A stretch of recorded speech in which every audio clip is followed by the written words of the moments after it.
कभी सुदामा पांडे धूमिल जी ने कहा था कि एक आदमी रोटी बेलता है, एक आदमी रोटी खाता है, एक तीसरा आदमी भी है जो न रोटी बेलता है न रोटी खाता है, वो सिर्फ रोटी से खेलता है। वो तीसरा आदमी कौन है? मेरे देश की संसद मौन है। सभापति महोदय, वो भी क्या दिन थे जब संसद में देश का बजट पेश होता था तो देश की सड़कें ठहर जाया करती थीं। रेल बजट पेश होता था तो लोगों की उम्मीदें रेल के डिब्बों की तरह पटरियों पर दौड़ने लगती थीं।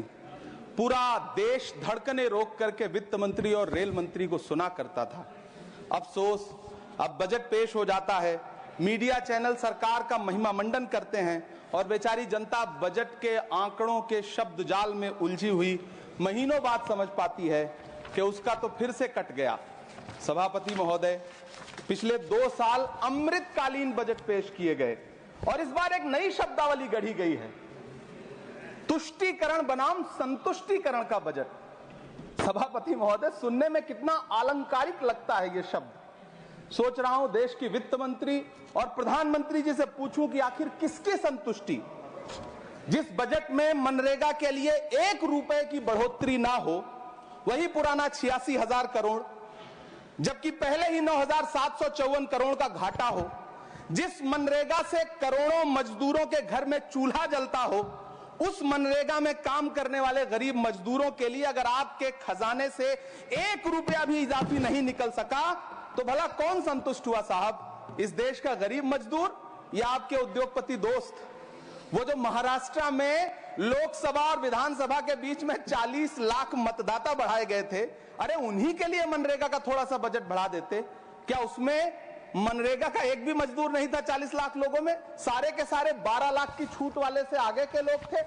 सभापति महोदय, कल जब वित्त मंत्री जी देश की संसद में भाषण दे रही थी तो वहां मुंबई में कोई गरीब इंसान जब अपनी जेब टटोल करके अपनी मोटरसाइकिल में 1 लीटर पेट्रोल भरवा रहा था तो उस पेट्रोल की कीमत थी 103 रुपया प्रति लीटर।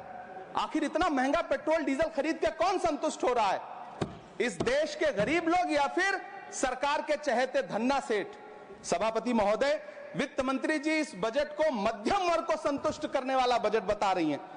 अरे मैडम, हम आप यहां पर बैठे रहते हैं और वहां बाहर इसी दिल्ली में 1 लीटर दूध, चाहे वो अमूल का हो या फिर मदर डेयरी का हो, उसकी कीमत 73 रुपए लीटर है। इतना महंगा बेच करके कौन संतुष्ट हो रहा है? गरीब जनता या आपके धन्ना सेठ दोस्त? सभापति महोदय, इस सरकार का बाजार और महंगाई पर कोई नियंत्रण नहीं रह गया है। चाहे देश में लहसुन 400 रुपए किलो बिक जाए, टमाटर 100 रुपए किलो बिक जाए, प्याज का दाम सुनकर आंखों में आंसू आ जाए, लेकिन वित्त मंत्री महोदया बजट में महंगाई का मां भी नहीं बोलती हैं। बच्चों की किताब और पेंसिल तक पर टैक्स लगाने वाले सरकार से मैं पूछना चाहता हूं कि आप मध्यम वर्ग का हितैषी बताते हैं खुद को, तो शर्म नहीं आती है? खुद को धार्मिक कहने वाली सरकार भगवान श्री कृष्ण के प्रिय खाद्य पदार्थों दही और मक्खन तक पर जीएसटी लगाती है और बात करती है मध्यम वर्ग की हिमायती होने की।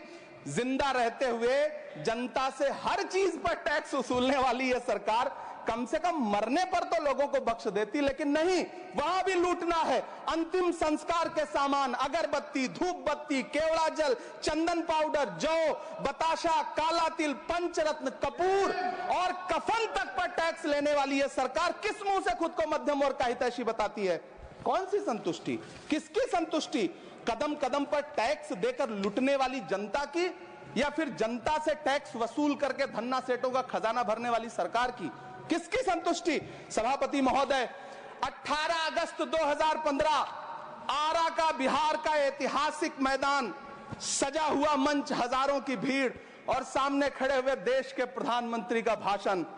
बिहार के भाइयों बहनों, आज मैं बिहार के लिए पैकेज की घोषणा कर रहा हूं। 50,000 करोड़ कर दूं कि ज्यादा कर दूं? अखिलेश भाई, 60,000 करोड़ कर दूं कि ज्यादा कर दूं? 70,000 करोड़ कर दूं कि ज्यादा कर दूं? 80,000 करोड़ कर दूं कि ज्यादा कर दूं? चलो, मैं बिहार को 1.25 लाख करोड़ का पैकेज दे रहा हूं। 10 साल हो गए सभापति महोदय, वही ढाक के 3 पात। बिहार आज भी विकास की बाट जोह रहा है। भाषण आज भी प्रधानमंत्री जी के यूट्यूब चैनल पर सुना जा सकता है। जो झूठ बोल के करता है मुतमईन सबको, वो झूठ बोल के खुद मुतमईन नहीं होता। सभापति महोदय, ये तो राहुल जी का असर है। कौन सा शब्द सर, कौन सा शब्द? झूठ। ठीक है सर, मिथ्या बोल करके, जो मिथ्या बोल के करता है मुतमईन सबको, वो मिथ्या बोल के खुद मुतमईन नहीं होता। ये राहुल जी का असर है। जो मखाना बोर्ड की घोषणा हुई, अखिलेश जी आपको याद होगा, भारत जोड़ो न्याय यात्रा में 30 जनवरी 2024 को बिहार के रंगभूमि मैदान में राहुल गांधी जी का पूर्णिया में भाषण था और उसमें मखाना को लेकर उन्होंने आवाज उठाई थी। ये उनका असर है कि आपको मखाना बोर्ड बनाना पड़ा, वरना तो आप मैखाना बोर्ड बनाने वाले लोग हैं। सभापति महोदय, बिहार को झूठे पैकेज और चुनावी दिलासे देना बंद करिए। आज भी जब कोसी में बाढ़ आती है तो पूरा सीमांचल बर्बाद हो जाता है। मैंने उस तबाही को अपनी आंखों से देखा है। 2016-17 की बाढ़ में अपने इन्हीं हाथों से राहत सामग्री बांटी है मैंने। अगर सच में बिहार के लिए कुछ करना चाहते हैं तो बिहार को बाढ़ से बचाने का प्रबंध करिए। पूर्णिया एयरपोर्ट 10 साल से बाट जो रहा है, घोषणा 2014 में हुई, बन के आज तक तैयार नहीं हुआ। अलीगढ़ मुस्लिम विश्वविद्यालय का किशनगंज सेंटर बजट के अभाव में दम तोड़ता जा रहा है। मैंने पिछले बजट सत्र में भी आवाज उठाई थी। आज फिर वित्त मंत्री जी से अनुरोध करना चाहता हूं, दामन फैला करके, कि अलीगढ़ मुस्लिम विश्वविद्यालय का किशनगंज सेंटर बन जाने दीजिए। आखिर कौन सी नफरत है? ये मुल्क हमारा भी है, इस मुल्क की मिट्टी में हमारा भी खून पसीना शामिल है। हमसे इतनी भी क्या नफरत? रिश्तों की ये नाजुक डोरें तोड़ी थोड़ी जाती हैं, अपनी आंखें दुखती हो तो फोड़ी थोड़ी जाती हैं। सभापति महोदय, अल्पसंख्यक मंत्रालय का बजट काटकर मौलाना आजाद नेशनल फेलोशिप बंद कर देना, प्री मैट्रिक स्कॉलरशिप बंद कर देना, नई मंजिल योजना बंद करना, धरोहर योजना बंद करना। 2024-25 के बजट में माइनॉरिटी मिनिस्ट्री के लिए 3183 करोड़ रुपए की घोषणा हुई, लेकिन देश को हैरत होगी कि बाद में समीक्षा करके लगभग आधा कर दिया गया, 1868 करोड़ रुपए। मैं तो सरकार से पूछना है कि कौन संतुष्ट हुआ? इस देश का अल्पसंख्यक संतुष्ट हुआ है या आप संतुष्ट हुए? किसका संतुष्टिकरण? सभापति महोदय, मैं प्रधानमंत्री जी से कहना चाहता हूं कि आप ही ने 1 मार्च 2018 को किंग अब्दुल्ला को, जॉर्डन के किंग अब्दुल्ला को मेहमान बना करके इसी दिल्ली में एक कॉन्फ्रेंस में कहा था कि मैं मुसलमानों के एक हाथ में कंप्यूटर और दूसरे हाथ में कुरान देना चाहता हूं। कंप्यूटर देने की बात तो छोड़िए, पढ़ाई के लिए जो स्कॉलरशिप मिल रही थी उसको भी छीन लिया आपने। किसको संतुष्ट करने के लिए? हम समझते हैं इस साजिश को। आप माइनॉरिटी मिनिस्ट्री का बजट काटते काटते एक दिन मिनिस्ट्री को ही बंद कर देना चाहते हैं। वो जहर देता तो सबकी नजर में आ जाता, सो ये किया कि हमें वक्त पर दवाएं न दी। सभापति महोदय, मैं तो वित्त मंत्री जी से पूछना चाहता हूं आपके माध्यम से कि शायद आपको पता ही नहीं है कि गृहस्थी चलाने वाली एक गृहिणी की मुश्किलें क्या क्या होती हैं। आपने कभी सोचा भी नहीं होगा कि जब वो किचन में सब्जी बनाने के लिए कढ़ाई में तेल डालती है तो उसके साथ उसके आंसू भी गिरते हैं। सभापति महोदय, शायद उन्हें पता भी ना हो कि एक छोटी सी गाड़ी और एक छोटे से फ्लैट का EMI भरने के बाद इस देश का एक गरीब इंसान जब अपने बच्चों की फीस भरने के बारे में सोचता है तो उसे कितनी खुशियों का गला घोंटना पड़ता है। शायद उनको पता भी नहीं है कि फसल बेच करके बिटिया की शादी का सपना सजाने वाला किसान जब अपनी फसल बर्बाद देखता है तो कितनी रातें सो भी नहीं पाता है। सभापति महोदय, शायद वो कभी इस पीड़ा को समझ ही नहीं पाएंगी कि परिवार के किसी एक सदस्य को कैंसर जैसी बीमारी हो जाए तो घर और जमीनें गिरवी रख उठती हैं लेकिन इलाज नहीं हो पाता। सभापति महोदय, इसी देश की संसद में कभी स्वर्गीय सुषमा स्वराज जी ने कहा था कि जब देश की करेंसी गिरती है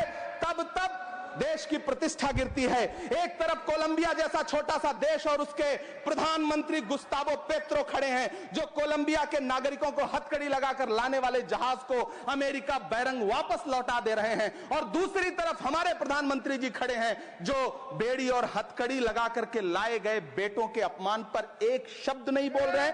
सभापति महोदय, मैं इतिहास के पन्ने पलट रहा हूं, मुझे 2 किरदार याद आ रहे हैं। एक तरफ निक्सन के 7वें बेड़े की धमकियों के सामने लोहे की तरह अडिग इंदिरा गांधी खड़ी हैं, तो दूसरी तरफ खुद ही नमस्ते ट्रंप का नारा लगाते हुए प्रधानमंत्री जी खड़े हैं। मेरे कानों में सुषमा स्वराज जी की आवाज गूंज रही है। बहुत कम बोलने वाले डॉक्टर मनमोहन सिंह ने बहुत ज्यादा बोलने वाले प्रधानमंत्री जी को जब देश की बागडोर सौंपी थी तो $1.58 का था, आज 85 से 87 के बीच में झूल रहा है। इन दिनों रुपए की अहमियत गिरती है तो न तो देश की प्रतिष्ठा गिरती है, न प्रधानमंत्री की गरिमा। जिस देश में 80 करोड़ लोगों को 5 किलो राशन के लिए कतारों में लगना पड़ता हो, उस देश में यह सरकार 12 लाख तक के टैक्स न लेने के लिए अपनी पीठ थपथपा रही है। हुकूमत इस कदर आवाम पर एहसान करती है, ये आंखें छीनती है और चश्मे दान करती है। सभापति महोदय, महाराष्ट्र का भिवंडी हो, मालेगांव हो, इचल करंजी हो, यूपी का बनारस हो, मुआयमा हो, मुबारकपुर हो, रांची का छोटा नागपुर हो, बिहार का भागलपुर हो, हर जगह बुनकरों की उम्मीदें तोड़ रही हैं, लेकिन इस सरकार के पास उनके लिए कुछ भी नहीं है। मुरादाबाद का पीतल उद्योग, कानपुर का चमड़ा उद्योग, सहारनपुर का लकड़ी उद्योग, फिरोजाबाद का चूड़ी उद्योग, अलीगढ़ का ताला उद्योग, सब सरकारी प्लानिंग से तबाह हो रहे हैं। इन तमाम के बीच सरकारी सपोर्ट से बस एक उद्योग फल फूल रहा है, नोएडा का नफरत उद्योग। सभापति महोदय, जिस देश में 40 से 45% मेडिकल फैकल्टी की सीट खाली हो, वहां बजट में 75,000 नए मेडिकल सीट्स का ऐलान हो रहा है। सरकार बहादुर, कम से कम इस देश के पढ़े लिखे युवाओं को तो मूर्ख समझना बंद करिए। वो अब तिजारती पहलू निकाल लेता है। पहले 7500 मेडिकल सीट्स बाद में बनाइएगा, पहले जो एम्स में 2161 पद खाली पड़े हैं उनको तो भर दीजिए। वो अब तिजारती पहलू निकाल लेता है। मैं कुछ कहूं तो तराजू निकाल लेता है। मैं इसलिए भी तेरे फन की कद्र करता हूं तो झूठ बोल के आंसू निकाल लेता है। सभापति महोदय, फिर झूठ आया है, मैं उसे मिथ्या कर दे रहा हूं। शायरी में बार बार आ जाता है, क्या करूं महोदय। काश ये बजट, सभापति महोदय, वो एक शब्द मैं मिथ्या कर दे रहा हूं सर, वो एक शब्द को हटा दीजिए। ध्यान रखें, ऐसे जो भी शब्द होंगे आपके वहां। सभापति महोदय, काश ये बजट बीपीएससी के पेपर लीक की शिकायत करने वाले नौजवानों पर बरसती हुई पुलिस के लाठियों पे, जख्मों पर मरहम लगा पाता।